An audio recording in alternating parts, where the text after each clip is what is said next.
walikuja wakasema tutaandika askari moja moja. Kuna watu walisoma diploma. Mimi nilipata watu wale.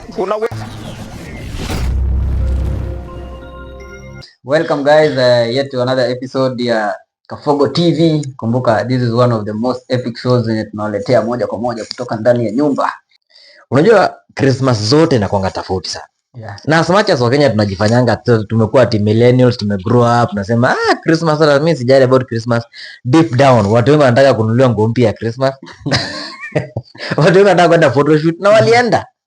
Leo walienda. Yeah, sidhani walienda. Watu wengi waliprepare ile chakula wanasemanga maze, nimemiss chapati. As much as kuna kuanga na hiyo notion wanasemanga ati Christmas hiyo vitu zilikuwa tu za kitambo. Bado watu wanazifanya. So in short nataka kusema watu wanapenda Christmas. Kuna constraints tu zinakuanga Yes, na hiyo constraint ni social constraints. Na naweza kueleza hivi kwa maana. Hizo ni social constraints. Mtu anasema sitaki nifanye kitu juu mtu ataniona nikifanya. Sitaki nipige hii look mpya. Juu wengine wataniona nimevaa nguo ya Christmas. No. Pia kuna issue ya financials. Unajua naye the generation that walikuwa na celebrate Christmas sasa before are now in the responsibility age. Wao ndio inafaa provide. Sasa utashtukia mtu ako na watoto ana provide for family nini. Yaani imesha shift hiyo responsibility into a different generation. Kweli. Lakini tuseme tu wazazi maybe wako na test kama nini. Hizo ma Christmas walikuwa wanakuvalisha design nyingine hata ukiangalia mara ngapi bwana, mimi nilikuwa nimevaa kama madilusi skin bwana. Trouser kubwa. Umeunganisha wewe mpaka belt najiuliza. Trouser umepiga kutoka hapa kwa bana. So highlights, niko na mchele gunia 2 ya 50 kg. Niko na unga ya chapati, niko na Big Daddy, niko na Small Daddy. Lakini sasa najiuliza, Small Daddy ni gani bwana? Unajua?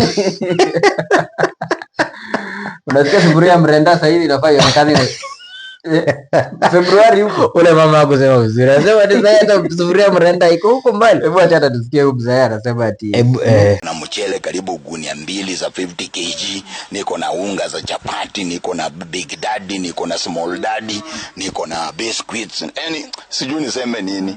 Every shopping kila kitu iko hapo. Alafu maybe nguo nzuri yenye tutavaa tuonekane tuko smart. Hebu sasa tusikie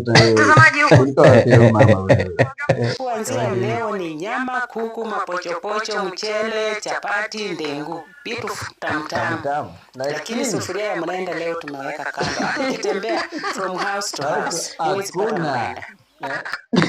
Sasa nikwambie. Hebu mwenye kama wewe madai anasema lakini sufuria mrenda huwezi pata. Na hiyo ni house to house. House to house.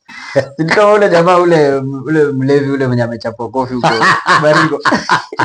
Alafu pia naye sijui pombe inakuanga na shida gani, because hata yule jamaa mwenyewe ako satisfied. Ashaji accept. Hata unaona jamaa alipigwa kofi akajiendea shughuli yake.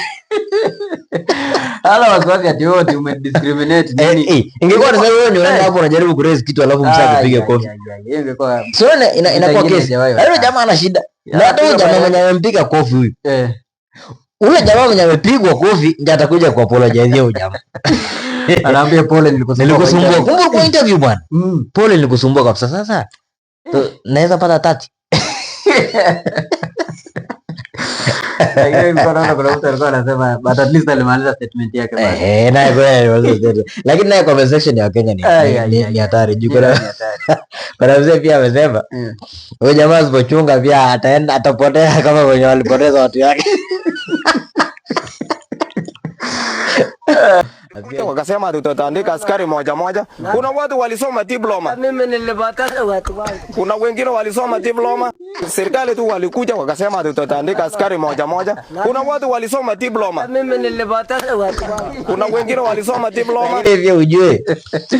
Hii jamaa mpige jamaa kofi hata bila kujua ni nani. Ajependuka angalie na inaweza kuwa jamaa kuna shida ya anger management issues ama nini.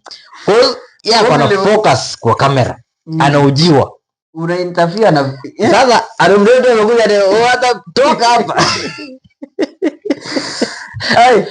Lakini pia inaweza kuwa alikuwa ashaona huyo jamaa akikuja. So alikuwa ashajipanga. Sasa huyo jamaa akiongea tu juu ni chance yake juu. Unajua jamaa alikuwa anaongelea bali. Unajua mimi hatu kusikia point huyo jamaa vizuri. Before alikuwa anaongelea mambo ya serikali, alikuwa ametuambia watatuandika moja moja. Na recruitment je. Recruitment. Sasa akasema kuna watu wanafanya diploma. Maybe angeendelea kusema degree ama sijui ama criteria ndio walitumia kwa diploma kuemployiwa. Thank you very much. See you next time. Subscribe, follow and like. Thank you very much.